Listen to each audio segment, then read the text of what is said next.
Explain who you are, what you do, what you're doing here. What I'm doing here? Yes, sir. Okay.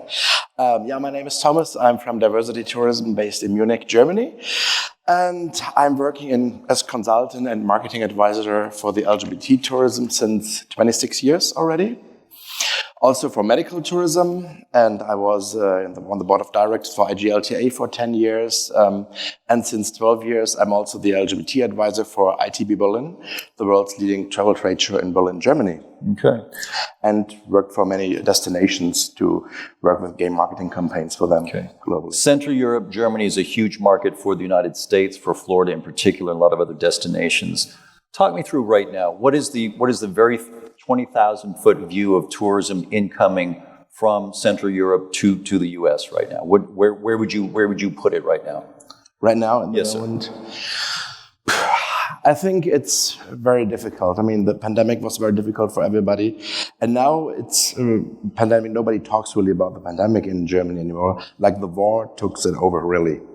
So when I saw the last figures in Germany, like over 50% of the Germans are really afraid of the war. Really afraid. And the rate, everything is increasing. The inflation is like 8% in the last year in Germany. So the war in the Ukraine is stopping outbound tourism, is what you're saying? That's what I will say, because it's people don't have the money anymore. I think most of the over 50% think that they cannot spend that much money in the next year. So they need to save money. And of course, after the pandemic, they want to make holidays, and they will do holidays. And we saw it in the last year, they do more domestic holiday. They went by car to the Baltic Sea, to the Alps, whatever, maybe to the Mediterranean, to France, Italy, Croatia. But long distance trips is difficult at the moment, I would say. So how is inbound tourism right now in Germany? Is it coming back to normal? Are people avoiding it, the Central European area? What would your guess be? I think that is also a problem. The tourism is increasing, but when we see, for example, what's very important for Germany is like the conference and convention business is still low, because just like ITB, where I work for 3 years we didn't have a physical ITB. Right. So we're planning the next ITB for next year in March, which will have a new format next year, by the way. And so many of these conferences and conventions just coming back, like IMEX in Frankfurt was just take place these years, but it's just coming. So we see a slow recovery, but the big inflation and the war really keeps it. So when we talked in Vegas last year, we were talking about how we're going to come out of the pandemic and tourism, which aspect of tourism, which market was really going to lead the way out of the pandemic. And there was some thinking at the time that the LGBTQ market would be leaders in reestablishing tourism all over the world, inbound, outbound. What is your take on that? Did that happen? And if so, or if not, why? Yeah, I remember that we talked about this in Las Vegas last year. And I think I didn't see that really. Yeah. Because we are all in this together. In the pandemic, we are together. In the war, we are together. And the prices are getting up for everybody. It's not only for the LGBT market, it's like for everybody. And so it's not really a big difference between the LGBT market and the straight market. And also the straight people, they want to travel. I mean, they definitely want to go on holidays. Same like the LGBT market. But the product that is America seems to have an eternal attraction to the German traveling market, right? Yeah, absolutely. So specifically, which cities in America would you rank as the top holiday places for German LGBTQ travelers? I mean, it depends on what you're looking for. When you say like a beach vacation or something, like Florida, I think is definitely number one also for the German market, because in Europe we also only have the Canary Islands when it comes to winter time, and the next destination for us is Florida already. Yeah. In winter time, so Florida is definitely number one beach. Maybe the Costa Brava too. You know. The Costa Brava, Costa Blanca, where someone has a house. I think so. Okay. Is there a sense in Germany that, because we were talking this morning at that same presentation about tourism turning toward wide open spaces. Now, we walked through some LGBTQ plus imagery that used to show people in clubs or in crowded places enjoying themselves. Now it's gone in favor of imagery of just open expanses with maybe just one or two. Do you think the sentiment among German travelers to outbound tourism of any stripe is more for escapism, open places, or are cities still equally attractive even though people are more crowded in? I think cities are also still attractive for the people because of the safety we talked about last year. So I think that It's not so in the people mind. People are really vaccinated now, so they have other things in mind, like really like the money. That is really what they're talking about. Think like, really, can I afford to travel to these destinations? That is what they think about in the moment. It's like, but safety is not a big issue at the moment. I would Safety say. is not a big issue. That Not it's, anymore. they're looking No. for the And economy. when you say you don't have it on the media, in the newspaper, we're not talking. We still have COVID there, but it's just. But we have war. Everything is increasing. Gas, all is expensive. That is what we're talking about. And think, oh, when I can do my next holiday, do I have enough money to do that? That's what I'm thinking about. And safety is. I mean, I'm vaccinated 4 times already. I don't think about that. I'm fine with that. Okay. And there's many people of that in Germany. And so the type of holiday that's being taken is really not the residual behaviors imprinted on us by the last 2 years is not still informing decision making. No, I don't think so. No, when I see all the parties coming, the circuit parties coming up in Europe, and more like in Gran Canaria or Barcelona, I think it's the same what we had before. Like the big La Démence parties in Brussels, they're packed, they are full. So I don't see a big difference there. How does your organization differentiate in targeting different segments within the LGBTQ community? Is it one message of inclusion for everybody, or do you segment by letter? This is like a recurring theme for today, but how do you address that? What do you mean by that? Do you do a lesbian? Do you do a gay? Do you do a transgender?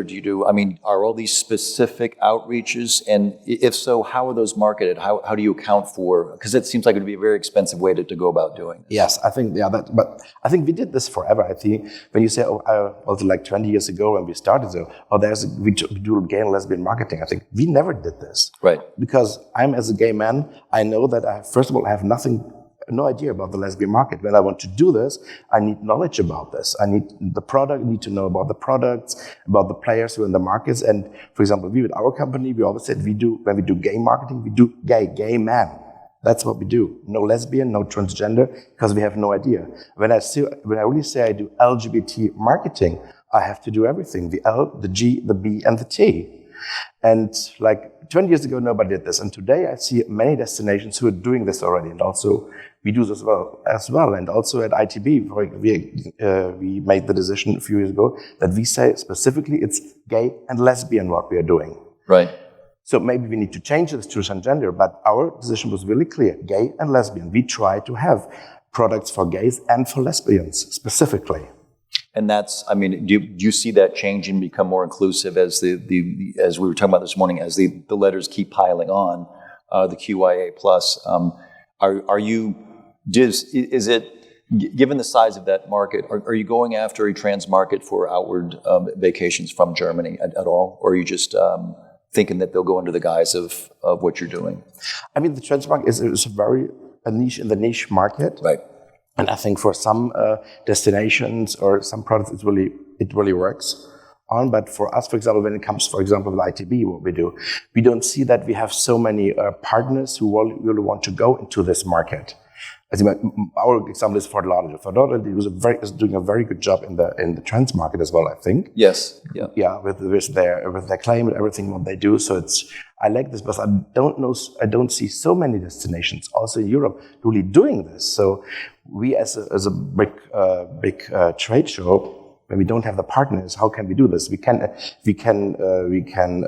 talk about this topic in conferences, in shows, but not really on the floor to sell the market. This is really difficult.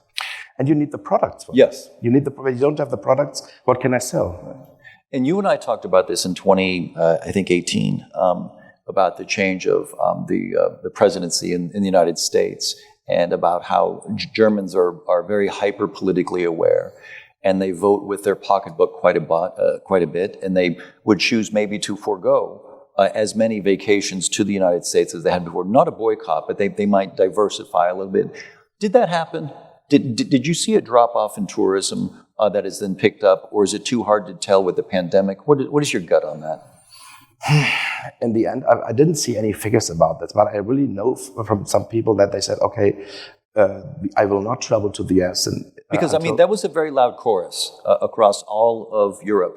at the time. Yeah. And I'll never forget that ITB, right? So yeah, we all talked about that. I think maybe in those years, we didn't get so many first timers to the US. I think this was a big problem. But people who traveled to the US frequently, they still did this, as myself. So I was never expected to get an invitation to the White House. So why should I do this when Trump was there? So I didn't care really. Did you get one afterwards? No. Okay, all right. You see? Sure. Yeah. So it doesn't matter.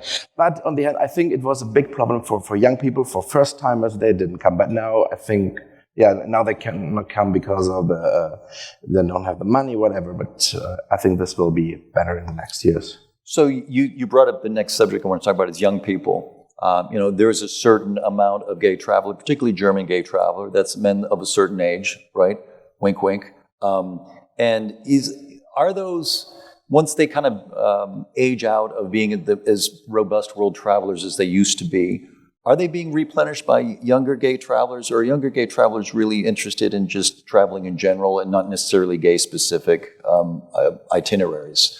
What's your take on that? Yeah, I think they are the young generation, especially from Germany. They are much more open-minded. They travel to any place there because they are not afraid to travel somewhere as a gay man, because everything is, when you live in Germany, everything is open. Everything is open-minded. You don't think that it can be a big problem for me as a gay man to traveling abroad. You don't have this in your mind.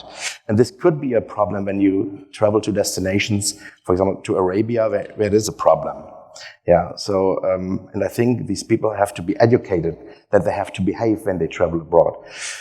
And I think for myself, because I really traveled around the world everywhere, and I don't have a problem with this, because I think we have to, when we travel, we have to respect cultures. And when I travel to Arabia, I have to respect their culture. So, and I know as a gay man, I cannot kiss my husband in public there. But it's also not allowed for men and women to kiss in public there. So why should I need the right as a gay man to kiss there? So and when we respect the culture and everything, then I think gay people can travel everywhere. He's echoing exactly what you said about travel to Egypt. So it's the same, that same page there. It's just respect about the culture, yes. And when we see LGBT as a culture, okay, we want that we get respected, but we also need to bring respect to the others. So that the younger gay travelers and GLBTQ plus travelers are going without a net, are going kind of anywhere they want. Is that affecting your business? Are you doing anything to reattract them or educate them or lure that specific demographic? Because that's the future of your business, I'm guessing. Probably, yeah. Probably. But so when it comes back to the US market here for Germans traveling to the US, I think this generation travels to the US open-minded, and they think that they cannot get any problems here when they travel here in the US, and that is what the US image from the tourism industry gets to Germany, because we get so many diversity marketing from so many destinations here in the US and Germany, that we get the idea, it must be the most gay-friendly country in the world. And when I travel there, I think I'm respected everywhere in the US. And by fact, it's not the case. It's like the hotspots where, like Fort Lauderdale, New York, Chicago, maybe somewhere in the countryside where many people are. But I think there are many places in the US which are definitely not gay-friendly. Do you think that might be part of what you're sensing might be xenophobia and not necessarily anti-gay? Like you're just foreign in general? Yeah. Could be. Could be, yeah. But I think it's not only in the US, it's also in Germany. So it's like everywhere. Yeah. It's like everywhere. What is the current status of things in Germany from a political perspective in the post-Merkel society there? How are things stabilized? Stabilized? What do you mean? The new government. The new government. Yeah. Okay. I mean, is it considered a continuation of Angela Merkel? Is it rapidly different, or? I think in the most things, especially when it comes to foreign affairs, I think it's stable. So I mean, the war changed a little bit in German politics. Absolutely, yeah. We spent much more money into our safety now, and put much more money into the army. What we didn't do, the US always wanted that Germany is doing it. Now we're doing it. Right. This changed a little bit, but I think Germany is very continue. the way what Angela Merkel did before. And this is a tough question, but I'll ask you anyway. What is the overarching view of the U.S. right now in terms of the political landscape here? Let me just make it easy for you. Among the people that you know and hang out with, have things changed here? Has the view of this country changed much, or is it still pretty much the same? No, definitely. Yeah, it changed after Biden came in power. It totally changed. Yeah, absolutely. Yeah. No, it's really for everybody like a country where we can travel. It's we see the U.S. as a partner and as a friend, also from my community where people I'm talking to. So you travel a lot. You travel all the time. You've been everywhere. I mean, not so much in the past 3 years. Yeah, not in the past 3 years. Right? Yes. I think anyone has really. Yeah. What is still on your list? What is a place you probably should have been but you haven't been yet? Just give me one. We got about a minute left, but tell me where would Bömkes go for a little R&R? Tell you the secret I want to give next is the Maldives. Maldives. Yeah, because my partner is into scuba diving and he wants to go there. Okay. So have you never been? So that is where we go. Yeah. Well, something tells me if Tom wants to go there. Yeah, Tom wants to go there. When Tom is happy, I'm happy. It's half of the business. Well put. Thank you for the European update. Give it up for Thomas Bömkes. Thank you. Thank you.